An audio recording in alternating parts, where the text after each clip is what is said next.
जय श्री कृष्णा, जय श्री श्याम। दोस्तों, आज हम बात करेंगे इवोल्यूशन ऑफ कंप्यूटर की विभिन्न एज, जैसे डार्क एज, मिडिल एज और मॉडर्न एज में आविष्कृत मशीन तथा उनके आविष्कर्ताओं की। यहाँ से अनेक प्रकार के हमारे प्रश्न निकल जाते हैं, जैसे चार्ल्स बेबेज को ही फादर्स ऑफ कंप्यूटर क्यों कहा जाता है। इसके साथ इस कार व स्कूटर के स्पीडोमीटर का प्रयोग कौन सी मशीन में हुआ, वैक्यूम ट्यूब का प्रयोग कब हुआ, डिजिटल कंप्यूटर का आविष्कार किसने किया, पहली महिला वैज्ञानिक कंप्यूटर के फील्ड में कौन सी थी, पहला बृहद स्तर का जनरल पर्पस कंप्यूटर कौन सा है, पहला विद्युत यांत्रिक कंप्यूटर कौन सा है, साथ में अनेक प्रकार की महत्वपूर्ण बातें। तो चलिए कक्षा प्रारंभ करते हैं। मैं सुरेंद्र जांगे आप सभी का हार्दिक स्वागत करता हूं हमारी कक्षा नव हिंदी प्रभाव। इवोल्यूशन ऑफ कंप्यूटर में कुछ बातें हम पहले की कक्षाओं में दोस्तों कर चुके हैं। जिन बातों का हम जिक्र कर चुके हैं उनमें है एज ऑफ कंप्यूटर। हमने विगत कक्षा में देखा कि जो कंप्यूटर का विकास क्रम है इसको हमने 3 भागों में बांटा। जब हमने इसको 3 भागों में बांटा तो जिन 3 भागों का हमने जिक्र किया था वो 3 भाग थे डार्क एज,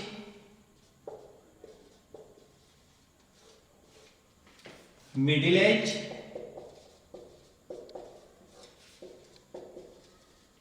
और अंतिम मॉडर्न एज। इन 3 भागों के द्वारा, इन 3 कालक्रम के आधार पर हम कंप्यूटर के विकास क्रम को समझ सकते हैं। जब हमने डार्क एज की बात की थी तो आपको याद होगा हमने समय सीमा इसकी निर्धारित की 5000 बीसी से 1890 एडी। मिडिल एज की समय सीमा हमने निर्धारित की 1890 एडी से 1944 एडी और मॉडर्न एज की समय सीमा हमने ली थी 1944 एडी से कंटिन्यू। अर्थात कंप्यूटर के विकास क्रम को हमने 3 भागों में पढ़ा। यहां हमने ये देखा था कि डार्क एज में किन किन मशीनों का आविष्कार हुआ, मिडिल एज में किन किन मशीनों का आविष्कार हुआ और मॉडर्न एज में किन किन मशीनों का आविष्कार हुआ। आज हम विस्तृत रूप से डार्क एज, मिडिल एज और मॉडर्न एज में आविष्कृत मशीनों की चर्चा करेंगे। यहां हम फिर कुछ बातें कर चुके थे। 2 मशीनों का जिक्र हम डार्क एज के अंतर्गत कर चुके थे। पहली मशीन थी, मतलब पहली जो आविष्कार था वो था अबेकस।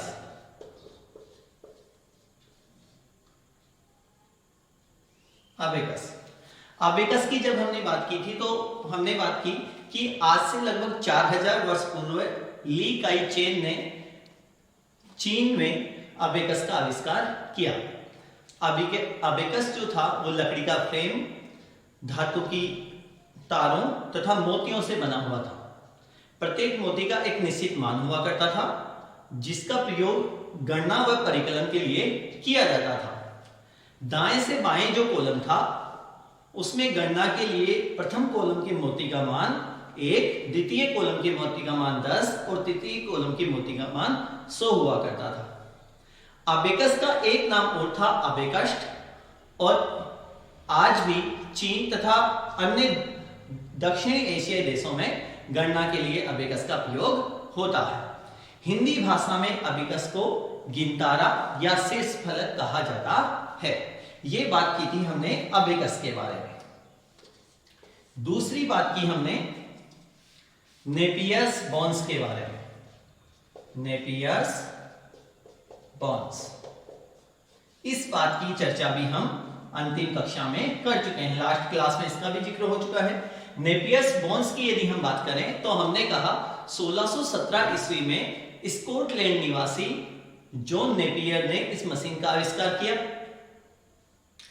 नेपियर्स बोन्स जो थी वो जानवरों की हड्डियों से निर्मित पट्टियों की थी जिसमें पट्टियों पर 0 से 9 के पहाड़े अंकित थे, जिससे गुणा का कार्य आसानी से किया जा सकता था। और गुणा के लिए जिस प्रौद्योगिकी का प्रयोग होता था उसे राब्डोलोगिया कहा जाता है। अब हम बात करते हैं तीसरा, और तीसरी जो मशीन थी वो है, पहली अबेकस, दूसरा नेपियर्स बोन्स, और उसके बाद में है स्लाइड रूल। स्लाइड रूल, यदि स्लाइड रूल की बात हम करें तो स्लाइड रूल का आविष्कार जो था वो जर्मनी निवासी विलियम ऑटरेड, स्लाइड रूल का आविष्कार जर्मन निवासी विलियम ऑटरेड ने किया 1620 ईस्वी में। 1620 ईस्वी में एक मशीन का आविष्कार किया जर्मनी निवासी विलियम ऑटरेड। इसमें क्या था, इसमें कुछ चिन्हित पट्टियां थी, कुछ चिन्हित पट्टियां हुआ करती थी।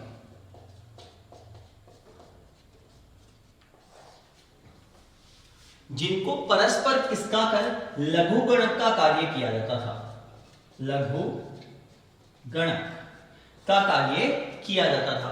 और लघु गणक की सहायता से आसानी से गणितीय गणनाएं की जा सकती हैं। यह कार्य होता था स्लाइड रूल में, जिसका आविष्कार किया था विलियम ऑटरेड ने, और वर्ष रहा 1620 ईस्वी में। आगे की मशीनों की यदि हम चर्चा करें तो 1620 के बाद में एक महत्वपूर्ण आविष्कार है पास्कलाइन।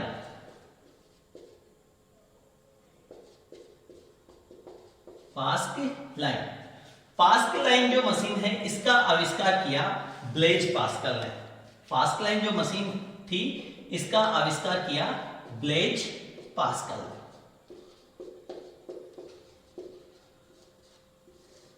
ब्लेज पास्कल जो थे वो फ्रांस के रहने वाले थे, और वर्ष रहा 1642 ईस्वी में। 1642 ईस्वी में ब्लेज पास्कल ने एक मशीन का आविष्कार किया, एक यंत्र का आविष्कार किया, जिसका नाम रखा गया उन्हीं के नाम पर पास्कलाइन। इनके जो पिता थे, अब देखिए दोस्तों, यहां व्यक्ति के निजी जीवन का प्रभाव उसके पूरे जीवन भर पर पड़ता है। मतलब जो व्यवसाय उनके घर में होता है या काम उनके पिता करते हैं, तो इनके पिता जो थे वो अकाउंटेंट थे। जब इनके पिता अकाउंटेंट थे तो उनको बार बार जोड़ बाकी का कार्य करना होता था, और पिता की मदद के लिए मात्र 19 वर्ष की आयु में, यह बात ध्यातव्य रहेगी, स्टार रेटिंग वाली है, कि एक आविष्कर्ता ऐसा भी है जिसकी सबसे कम उम्र है। मात्र 19 वर्ष की आयु में उन्होंने अपने पिता की मदद के लिए एक मशीन का आविष्कार किया, जिसका नाम रखा गया पास्कलाइन। ये मात्र 2 ही कार्य कर सकती थी, जोड़ व बाकी, जोड़ व घटा का कार्य कर सकती थी पास्कलाइन। इसमें लकड़ी का एक बॉक्स हुआ करता था जिसमें गियर लगे रहते थे। यह आविष्कार हुआ डार्क एज के अंतर्गत 1642 में। अगली बात करें तो अब बात आती है लेबनीज के यांत्रिक कंप्यूटर की। लेबनीज का यांत्रिक कंप्यूटर।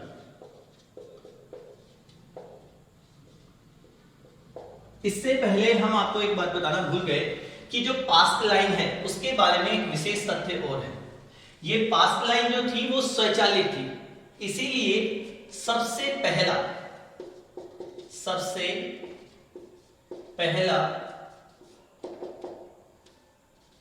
मैकेनिकल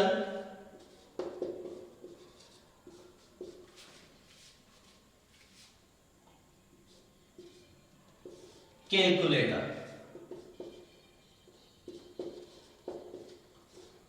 और कैसा मैकेनिकल? ऑटो मैकेनिकल कैलकुलेटर कहा जाता है। ऐसा यांत्रिक कैलकुलेटर जो स्वचालित था, इसका आविष्कार किया ब्लेज पास्कल ने वर्ष 1942 में। अब हम बात कर रहे हैं लेबनीज के यांत्रिक कंप्यूटर की। लेबनीज का जो यांत्रिक कंप्यूटर था इसका आविष्कार हुआ वर्ष 1671 ईस्वी में। वर्ष 1671 ईस्वी में फ्रांस निवासी गॉटफ्रेड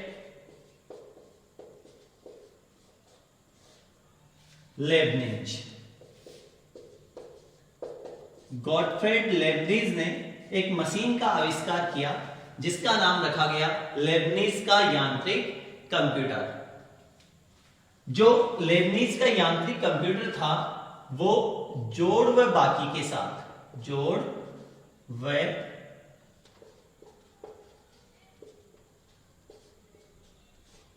के साथ गुणा व भाग का कार्य भी कर सकता था। यहां यह बात ध्यातव्य रहेगी कि जो पास की लाइन है इसमें जोड़ व बाकी का कार्य होता था, बल्कि जो लेबनीज का यांत्रिक कंप्यूटर है इसमें जोड़ व बाकी के साथ गुणा व भाग का कार्य भी किया जा सकता था। एक महत्वपूर्ण बात यहां से फिर निकल जाती है कि स्कूटर व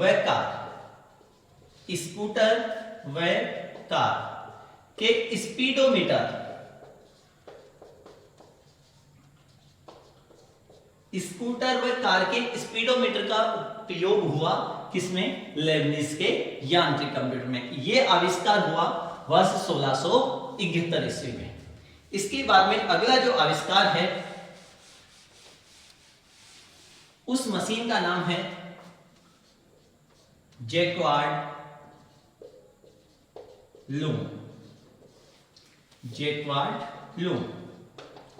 ये जो मशीन है ये कपड़ा जो उद्योग है, कपड़ा बनाने के लिए जो मशीनें काम में आती है उनमें महत्वपूर्ण स्थान रखती है। जैक्वार्ड जो लूम है इसका आविष्कार हुआ 1801 ईस्वी में। 1801 ईस्वी में फ्रांस का एक बुनकर जिनका नाम था जोसेफ मेरी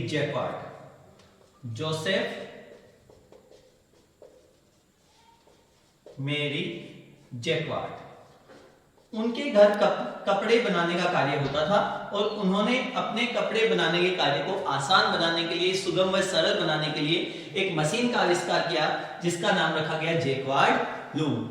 आज भी कपड़े बनाने के लिए जिस मशीन का उपयोग होता है उसका नाम है जैक्वार्ड लूम। ये बात रही 1801 ईस्वी में। आगे जो आविष्कार है ये कंप्यूटर के फील्ड में बहुत महत्वपूर्ण है और अगला आविष्कार हुआ जिसका नाम है डिफरेंस इंजन।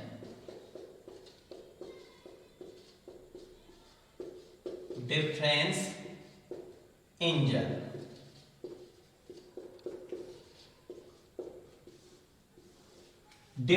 इंजन का आविष्कार किया अमेरिकी गणितज्ञ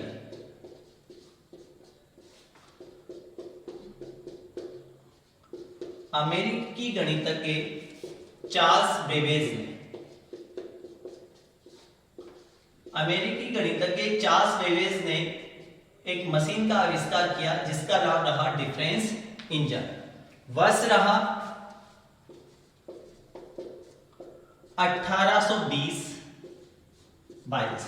देखिए यहां हमने दो तिथियां अंकित की हैं, दो सन हमारे सामने आती है। कई पुस्तकों में 1820 आती है और कई में 1822। यहां पहला जो उत्तर रहेगा, जो फर्स्ट प्रायोरिटी रहेगी, प्रथम वरीयता जो हमारी रहेगी वो 1820 को रहेगी। यदि 1820 विकल्प में नहीं है तो हम उत्तर के रूप में स्वीकार करेंगे 1822। तो 1820-22 ईस्वी में अमेरिकी गणितज्ञ चार्ल्स बेबेज ने एक मशीन का आविष्कार किया जिसका नाम रखा गया डिफरेंस इंजन। डिफरेंस इंजन क्या करता था? ये गणितीय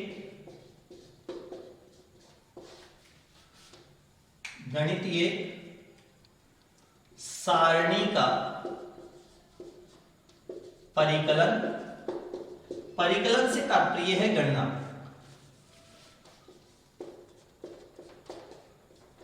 गणितीय सारणी का परिकलन तथा इन्हें प्रिंट करने का कार्य करता था। देखिए एक महत्वपूर्ण बात आ रही है यहां, प्रिंट। मतलब आज इससे पहले जितनी भी मशीनों का आविष्कार हुआ, चाहे हम बात करें अबेकस की, चाहे हम बात करें नेपियर्स बोन्स की, उसके बाद में हम स्लाइड रूल को ले सकते हैं, उसके बाद में हम पास्कलाइन को ले सकते हैं, उसके बाद में लेबनीज के यांत्रिक कंप्यूटर को ले सकते हैं या जैकार्ड को ले सकते हैं। इनमें कहीं भी प्रिंट जैसा कार्य नहीं था। प्रिंट जैसा कार्य प्रथम रूप में आया हमारे सामने डिफरेंस इंजन में, जिसका आविष्कार किया वर्ष 1820-22 में अमेरिकी गणितज्ञ चार्ल्स बेबेज ने। इसमें कुछ फीचर्स थे। इसके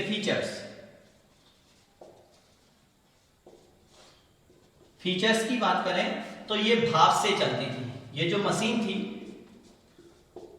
ये भाप से चलती थी। जब ये भाप से चलती थी तो निश्चित है इसमें शिफ्ट व गियर्स लगे थे। तो दूसरी बात, इसमें शिफ्ट व गियर्स लगे थे। ये क्या कर सकती थी? ये सारणी बना सकती थी। और जैसा कि हमने ऊपर कहा, सारणी बनाने के साथ ये उन्हें क्या कर सकती थी? प्रिंट कर सकती थी। सारणी बनाने के साथ उन्हें क्या कर सकती थी? प्रिंट का कार्य हो सकता था। किसके द्वारा? डिफरेंस इंजन के द्वारा।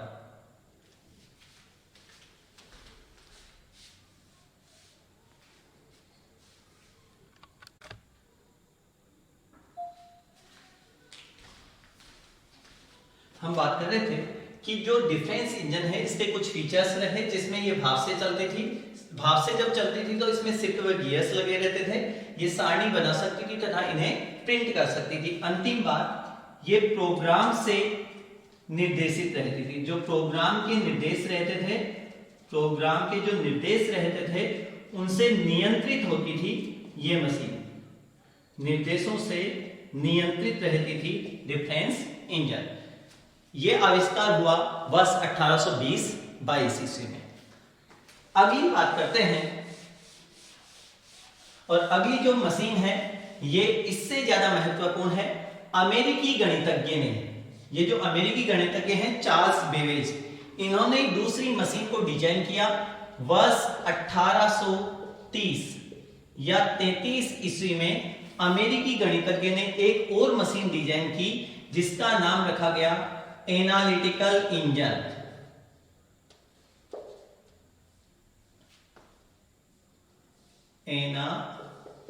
Analytical engine. एनालिटिकल इंजन की बात करें तो एनालिटिकल इंजन जो था उसमें कुछ फीचर्स थे, अलग से फीचर्स थे, और अलग से जो फीचर्स थे उनको यहां हम इंगित कर सकते हैं। इसका आविष्कार भी किया था चार्ल्स बेबेज ने वर्ष 1830 और 33। यहां हमने एरो के द्वारा इंगित कर दिया कि जो एनालिटिकल इंजन है इसका भी आविष्कार चार्ल्स बेबेज ने किया। और इसमें जो फीचर्स थे वो महत्वपूर्ण फीचर्स हैं। पहले यहां इनपुट उपकरण थे, इनपुट उपकरण। दूसरी बात, ये जो यांत्रिक मशीन थी इसमें इनपुट उपकरण के साथ आउटपुट उपकरण,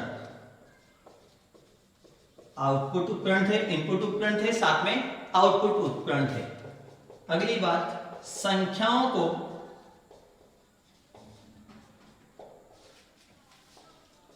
स्टोर करने के लिए,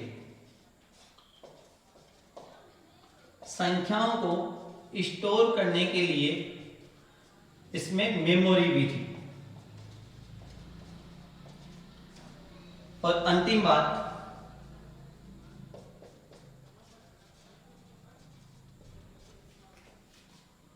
अंकगणितीय क्रियाओं के लिए इकाइयां लगी थी।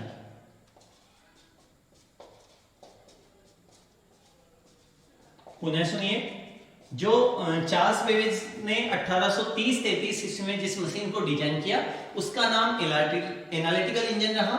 इसकी कुछ विशेषताएं थी, इसमें इनपुट उपकरण थे, आउटपुट उपकरण इसमें थे, संख्याओं को स्टोर करने के लिए हम मेमोरी का प्रयोग हुआ, साथ में अंकगणितीय इकाइयों के लिए, क्रियाओं के लिए इकाइयां भी यहां लगी थी।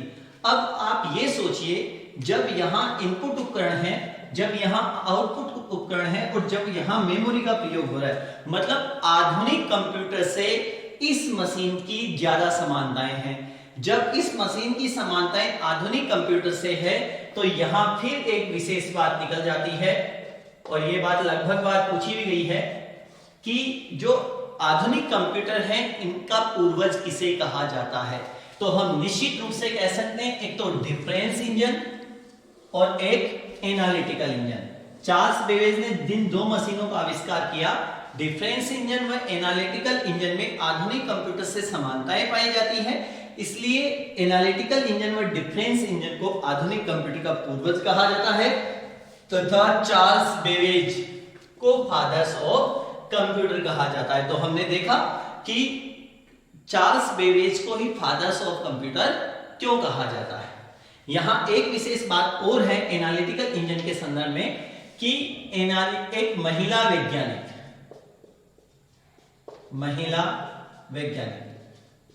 देखिए, इससे पहले कोई भी महिला वैज्ञानिक नहीं है। वर्ष 1833 से पहले कोई भी महिला वैज्ञानिक नहीं है कंप्यूटर के क्षेत्र में। एनालिटिकल इंजन पर अगस्टा एडा नाम की महिला वैज्ञानिक ने एक क्रियाशील इंजन तैयार किया, इसीलिए कंप्यूटर में प्रथम महिला वैज्ञानिक होने का गौरव जिसे मिला उसका नाम है अगस्टा एडा। और वर्ष 1970 में अमेरिका ने अगस्टा एडा के नाम पर एडा नाम की प्रोग्रामिंग भाषा का भी विकास किया। यह बात रही अपनी डिफरेंस इंजन और एनालिटिकल इंजन के संदर्भ में। अगली बात,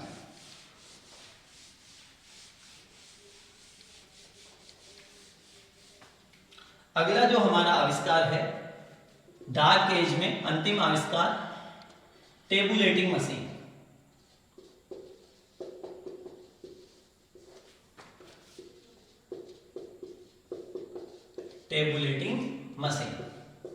टेबुलेटिंग मशीन का आविष्कार किया हर्मन होलेरिथ ने।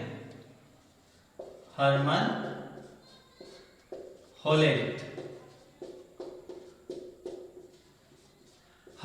होलेरिथ ने टेबुलेटिंग मशीन का आविष्कार किया वर्ष 1880 ईस्वी में, जिसमें संख्याओं का पढ़ने का कार्य कार्ड से हुआ करता था। कार्ड में कुछ छिद्र हुआ करते थे जिनसे संख्याओं को पढ़ने का कार्य हुआ करता था। अब ये हर्मन होलेरिथ जो है, हर्मन होलेरिथ ने वर्ष 1896 ईस्वी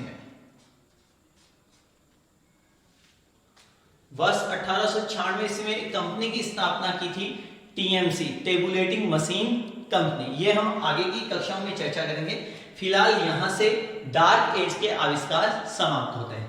पुनः सुनिए, डार्क एज में जिन मशीनों का आविष्कार हुआ उनमें पहला 4000 वर्ष पूर्व अबेकस के बाद में नेपियर्स फोन्स के बाद में स्लाइड रूल के बाद में आता है पास्कलाइन के बाद में है लेबनीज का यांत्रिक कंप्यूटर, उसके बाद में है जैक्वार्ड लूम, और उसके बाद में है डिफरेंस इंजन व एनालिटिकल इंजन, और अंत में टेबुलेटिंग मशीन।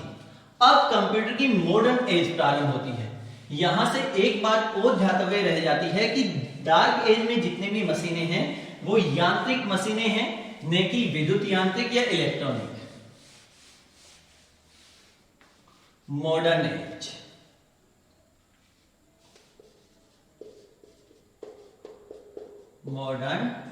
एज। यदि दोस्तों हम मॉडर्न एज की चर्चा करें तो हमने पहले कहा था कि मिडिल एज। मॉडर्न एज तो इसके बाद में आएगी मिडिल एज। मिडिल एज की बात करें तो इसकी जो समय सीमा है वो ये हम पहले देख चुके थे, 1890 एडी से 1944 एडी। समय सीमा है 1890 एडी से 1944 एडी। अब जो मिडिल एज है इसमें जो पहला आविष्कार है ये यहीं से जुड़ जाता है, टेबुलेटिंग मशीन से ही इसका आविष्कार जुड़ जाता है। यहां पहला जो आविष्कार आता है वो आता है 1890 ईस्वी में। 1890 ईस्वी में अमेरिका में जनगणना हुई। अमेरिका में यहां जनगणना हुई।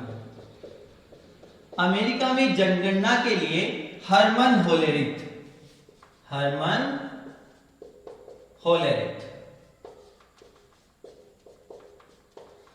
ने एक मशीन का आविष्कार किया जिसका नाम था होलेरिथ सेंसस टेबुलेटर।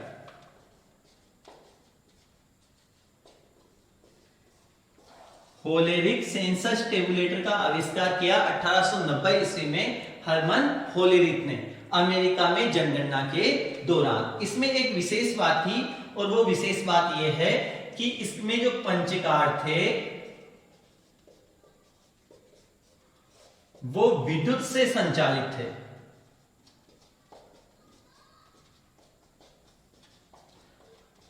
विद्युत से संचालित थे। यहां पहली बात आ जाती है कि अब तक डार्क एज में जितने भी आविष्कार हमने पढ़े वहां कहीं भी विद्युत का नाम नहीं है। विद्युत से संचालित पहली मशीन जो है वो होलेरिथ सेंसस टेबुलेटर है जिसमें पंचकार्डों को विद्युत से संचालित किया जाता था। जब विद्युत से संचालित किया जा रहा है पंचकार्ड को तो यहीं से स्टार रेटिंग वाली बात यहां से निकल जाती है कि यहीं से वर्ष 1890 ईस्वी से एक युग कंप्यूटर में एक युग का प्रारंभ हुआ जिसका नाम है विद्युत यांत्रिक युग। विद्युत यांत्रिक युग। कंप्यूटर में विद्युत यांत्रिक युग का प्रारंभ होता है वर्ष 1890 से जब पंचकार्ड विद्युत से संचालित होने लगे। यहां हर्मन होलेरिथ के बारे में दो चार बातें और विशेष रह जाती हैं। 1896 ईस्वी में ही विशेष वर्ष 1896 ईस्वी में हर्मन होलेरिथ ने एक कंपनी की स्थापना की। हर्मन होलेरिथ ने एक कंपनी की स्थापना की जिसका नाम रखा गया टीएमसी। जिसका नाम रखा गया टीएमसी टेबुलेटिंग मशीन कंपनी की स्थापना की गई 1896 ईस्वी में। किसके द्वारा? हर्मन होलेरिथ के द्वारा। फिर इस टीएमसी का नाम बदला गया 1911 ईस्वी में। कुछ कंपनियों के सहयोग से पुनः एक कंपनी की स्थापना हुई जिसका नाम रखा गया computer tabulating recording company. Computer tabulating recording company. इस कंपनी का नाम बदला 1911 ईस्वी में। फिर आगे चलकर 1911 के बाद में 1924 ईस्वी में इसी कंपनी का नाम पड़ा आईबीएम इंटरनेशनल बिजनेस मशीन, जो कि कंप्यूटर के क्षेत्र में एक जाना पहचाना नाम है।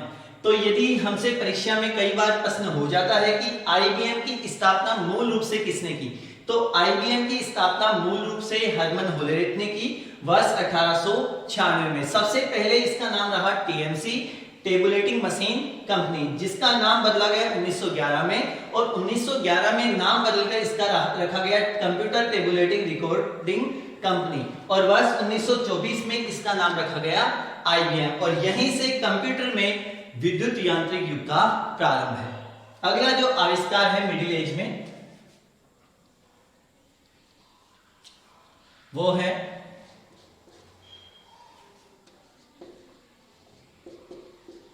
Atanasoff Berry computer. Atanasoff Berry computer. Atanasoff Berry computer का आविष्कार हुआ वर्ष 1839 ईस्वी में। 1839 ईस्वी में यूएसए के United state of America USA के दो वैज्ञानिक, जिसमें एक तो है गुरु और एक है शिष्य, एटनासॉफ वह उनके छात्र